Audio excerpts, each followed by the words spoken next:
He bowed deeply to his parents, tears falling to the floor.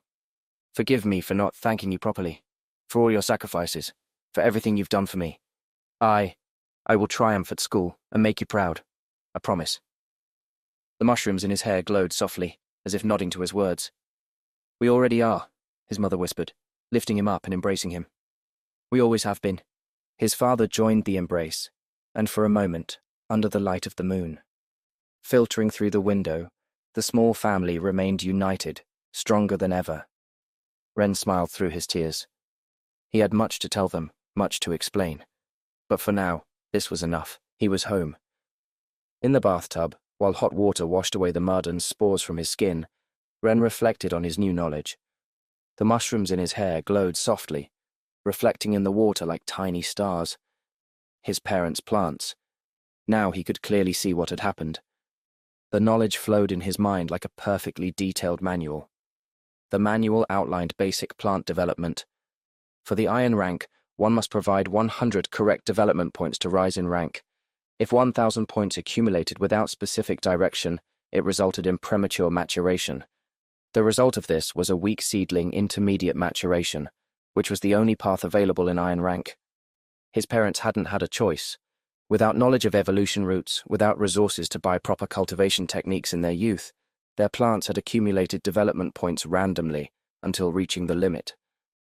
Once they reached 1,000 points, maturation was inevitable. He saw the unrealized potential paths. For the bronze rank, there was bronze 1, the common seedling, and bronze 2, the strong seedling.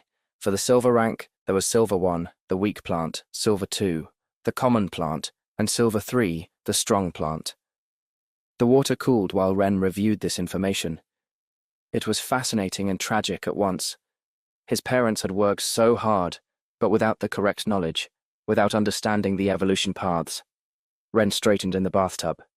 There were no paths left, but there was an option. The knowledge unfolded in his mind, clear and precise.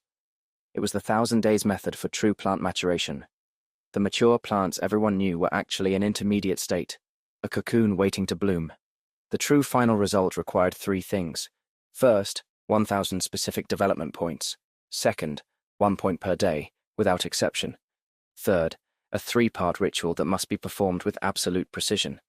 The method was deceptively simple. First, at dawn, the plant must absorb the energy of a common mana crystal drop until it completely dissolves.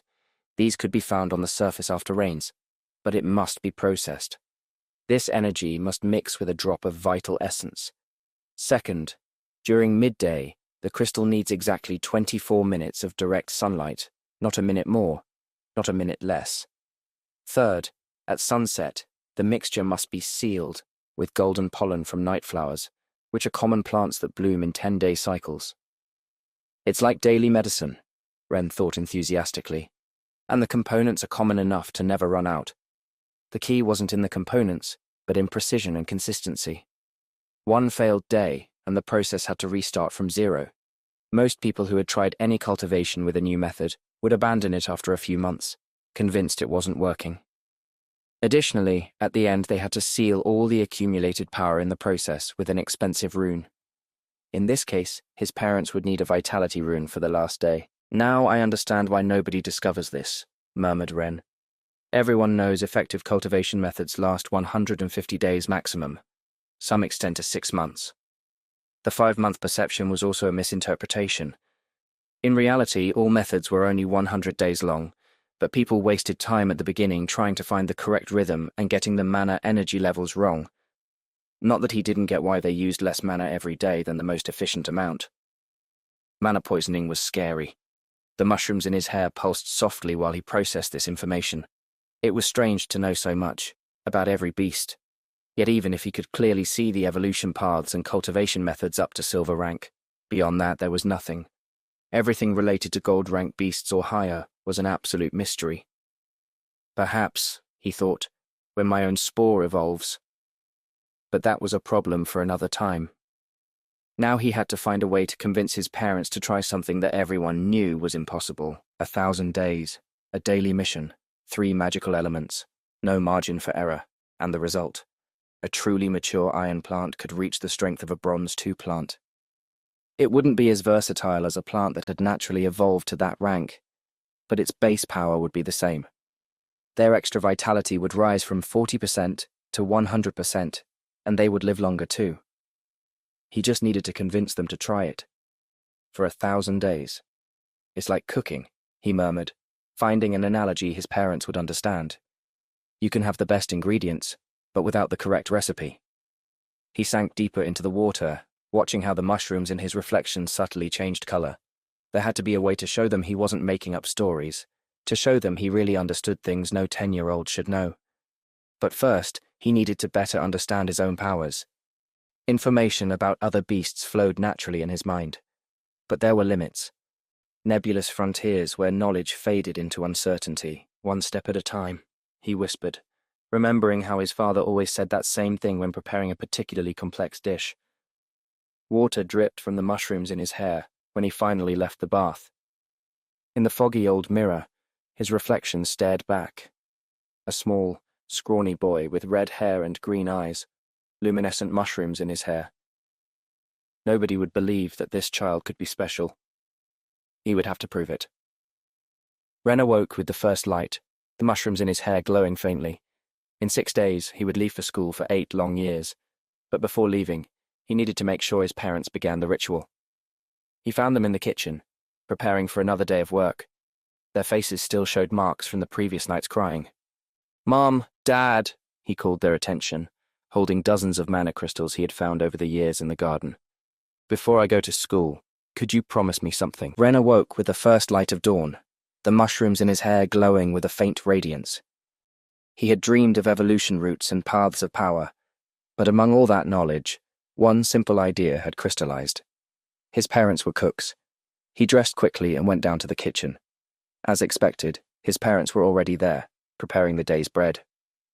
"Dad," he called softly, "can I ask you something about cooking?" His father turned, surprised. Ren had never shown much interest in the technical details of cooking, and though he always helped, he didn't do it to learn. "When you make bread," Ren continued, "why do you let the dough rest for exactly 12 hours? "Well," his father smiled, always happy to share his knowledge with his son. "That's the time natural yeast needs to." "And if someone told you that you only need 2 hours?" His father frowned. "It wouldn't work the same. Fermentation needs." "How do you know?" "Because I've tried it. All bakers have tried it. We look for shortcuts at first, but with time you learn that some processes simply need their time." Ren smiled. "And if someone told you you're wasting your time? That 12 hours is too much, that nobody waits that long?" "Then," his father crossed his arms, "I'd show them 2 loaves, one with 2 hours of rest and one with 12. The proof is in the result. Even if everyone says you're crazy for waiting so long." A spark of understanding appeared in his father's eyes. "This isn't about bread, is it?" "Mum, Dad," Ren called their attention, holding hundreds of small mana crystals he had collected over the years. "Before I go to school, could you promise me something?" Mana crystals this small weren't very valuable. You needed about 5 to buy a decent loaf of bread. But Ren was offering them around 500, a rather significant amount for a child. His parents exchanged glances. The kind of glances adults share when a child is about to say something that will break their hearts. "I found a way to make your plants stronger," Ren continued, trying to sound confident despite the lump in his throat.